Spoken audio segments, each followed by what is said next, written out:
My dad was in the concrete business for a number of years. My mom was a stay-at-home mom. She was the piece of the puzzle that kept everything together. Well, growing up in the situation I did with the athletic family, there was pressure, and it was centered around not what I ended up doing professionally. It was centered around football. I grew late in college. I was short, I was slow, and it didn't equate to being a very good football player.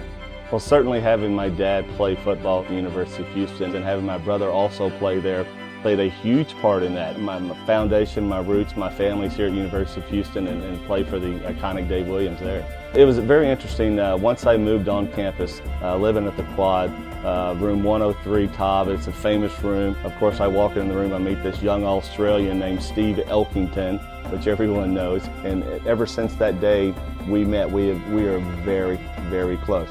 We've cried together, we've held trophies together, we fought together, we fought each other. You know, it's the way it is. The bond that I have with Steve right now is amazing. He knows what I'm thinking, which is bad, and I know what he's thinking, and that's very bad. But the experience in the dorm really got me involved in campus life. Winning the national championship as a freshman was something that I didn't expect. And when I won there my freshman year, there had only been 2 other players in the history of the NCAA that had done that. You know, getting the chance to play for Coach Williams, he was so instrumental in building the team unity, in that he loved that university.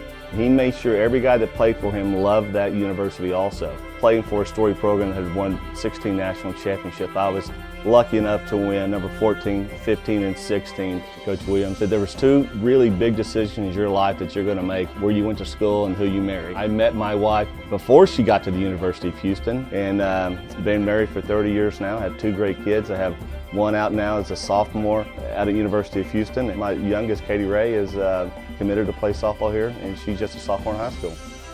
It was interesting. What everyone thinks they saw down the career, you're on the PGA Tour. My first stop was the Asian Tour. In Manila was my first stop at a place called a Whack Whack Country Club. Playing that whole 9 months of the Asian Tour was probably the best thing for me, and I was not going back. I was making sure I hit the big time then. Well, certainly after playing a couple years on the PGA Tour, I'd had some success, but as a player, you're really not accepted as one of them and worthy of playing, because you need that win. 1991 in Hartford, Connecticut at the Greater Hartford Open, that's when I got my first victory. It took a long time to sink in that I finally established myself as a player on the PGA Tour. Not one that was just there playing, but the one that had the chance to win, and that's what it's all about. Well, certainly after enjoying what you would call a long career on the tour, a good friend of mine, Curtis Strange, who's a 2-time U.S. Open champion, kept saying, "Billy Ray, you're done. You can't beat these kids anymore. You need to come try to do television." And then you actually reach more people through the realm that I'm in right now. And Jim Nance and I speak of it quite often. How do we promote the University of Houston? And we got such a great avenue. Well, I've often thought, where would I have been without the University of Houston?